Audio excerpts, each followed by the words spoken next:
Yeah, I mean, I think about politically, too, what happens when sensations in the body become the enemy, are cast as enemy, and people are turning against body and sensations, and then experience profound alienation or anger or just a turning away from. And how do we recast some of that and put people back in relationship, and look at the effects of trauma and how that turns one's experience of inner life, not only inner language, but sensations themselves, direct experience.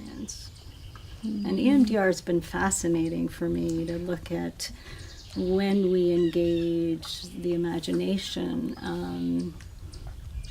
what that makes possible. Different metaphors emerge, kind of almost the wisdom of the body kind of moves toward healing, moves toward where it needs to go, and assigning responsibility where it belongs, in making associations that, I call it a double seeing, so like a double listening. So you have one foot in the present and one foot in the past, and like Vygotsky talks about that space to see from a distance. And there's something about the visualization, and I think about some of Vygotsky's work around play and precursors to, what trauma can take away regarding memory loss. And does EMDR help restore some of that in creating associations that haven't kind of come together and helping people visualize, in using imaginary resources and allies that people bring in, and they can act and respond to trauma in different ways using their imaginations, which is quite powerful. And the way it invites compassion and kind of a seeing differently.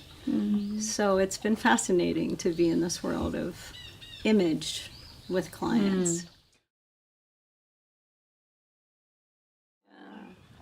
Isn't it amazing that we can do that? Like that it's possible through the imagination to have these very real experiences. It's a great resource, I think, an underused resource. I love an EMDR that is so much just engaging the imagination, I think, and associations, but that has such a nice fit, I think, with a lot of the practices of narrative, of being able to imagine people with you, or that being able to to be able to make different meanings of those experiences, that it is being able to imagine other pasts and other futures. Yeah, and even imagine possibilities. I had a client where there was horrific kind of cult-like sexual abuse, and in the EMDR, she imagined going to the judge, and the judge got on the loudspeaker, and on the loudspeaker told everyone in the town, to stay away and be safe, and it was so empowering for her just to imagine agency when that was taken away. That she could do something.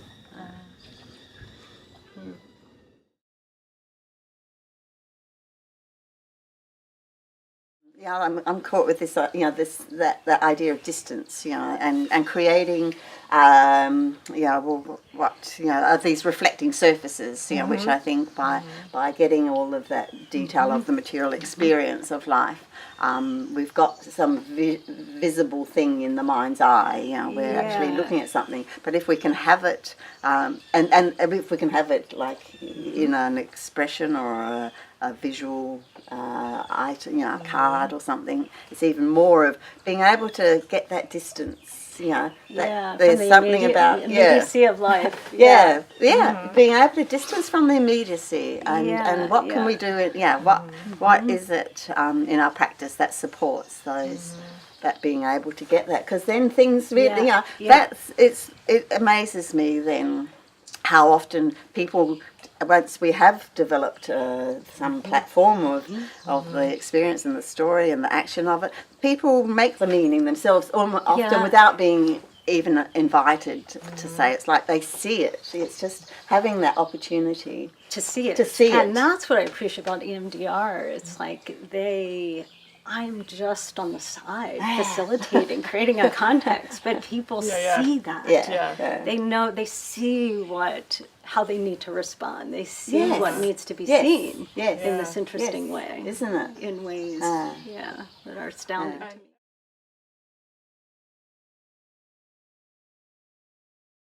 You know, I pay so much more attention to a visceral sense of safety in the room. Some of Porges's work. And even how do we notice, again, I had a client recently and the direct gaze was too much. And I said, you know, what would you think about me turning my head to the side? You know, I could look out the window. What would that be like for you? Would that be preferable? And it just made all the difference in the world in taking apart shame and being able to even look at our physicality in the room. So I'm thinking a lot, and I'm wondering how you think about this visceral sense of safety and dissociation, and that's where I have a great appreciation for somatic experiencing and kind of the small steps of how present are people, how there are people in the room with us. Where sometimes, you know, a story can be told in this factual way, but there isn't a sense of aliveness or inner life tied to it. It's a script that's, you know, that I think does have to do with trauma and what trauma takes away.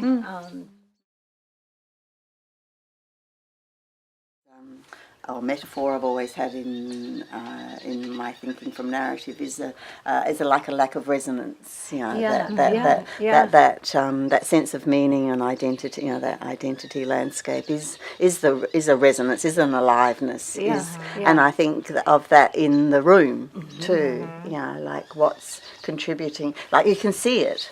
You can see, and you can see when it's not there. You know, you can see when it's not there, and so being able to, be noticing of that. You know, being aware of that, and what can we do to contribute to resonance? Yeah, and I feel like that's what we've always been doing all along. Actually, like one of the things I've been when I do teaching about this work is really I talk about the language I put to it is emotional attunement, like what we're following in narrative. It's not actually very cognitive. We're really following the affect in the conversation.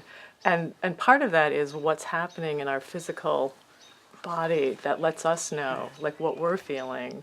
You know, do we feel that sense of resonance with the person? And I think narrative has always done that. And Michael White was wonderful at being really in tune and resonating on an emotional level and following what was happening. And you know, and that's how we even know how to scaffold. A lot of it is like, oh, that didn't. You know, they may even have answered the question, but we know it wasn't it was like it wasn't resonant. It wasn't right. So then we're so I feel like we're, you know, so it's exciting to me to think about putting language to this aspect of the thing that we're doing. Like what we're actually doing in the room is actually paying attention to.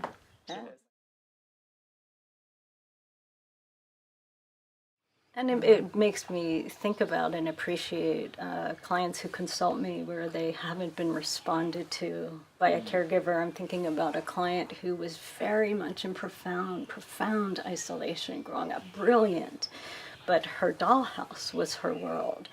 And there's a fine line between, for her, what's real and isn't real. And when I first met her, she described herself as this amorphous blob, like without edges, not having a sense of I, me. And very recently she said to me, we had a profound breakthrough last week. And I'm like, we did? And she said, yes, I feel a sense of me, a sense of me-ness.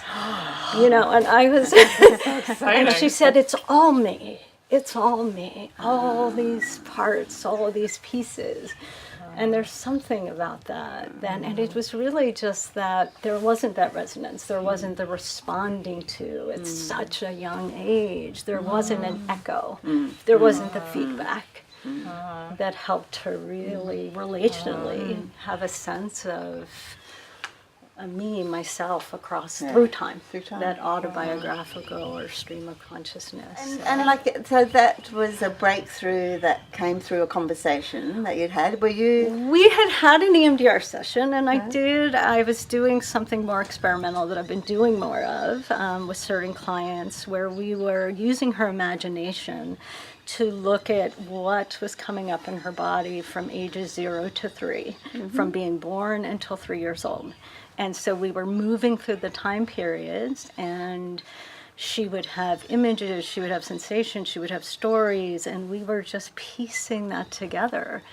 And I think it was profound in having, and at one point she had an imaginary father who was taking her, actually, no, I think it was Mr. Rogers, who was taking her to the zoo and gazing in her eyes and feeding her. Like, so there was this whole, through her imagination, this work that I think restored something, that created this sense of... Or restored something. Yeah. So it was fascinating. Yeah.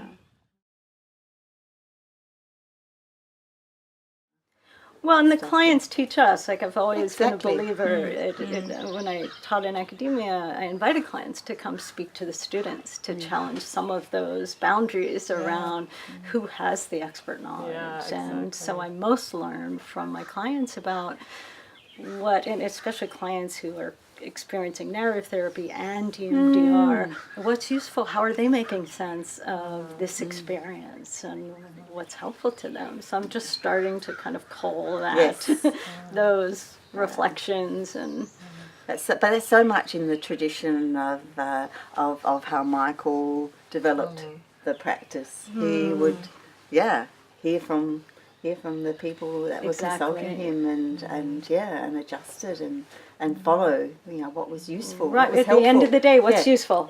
What's useful, exactly. And not colonizing and not totalizing. Yeah. Right. Yeah.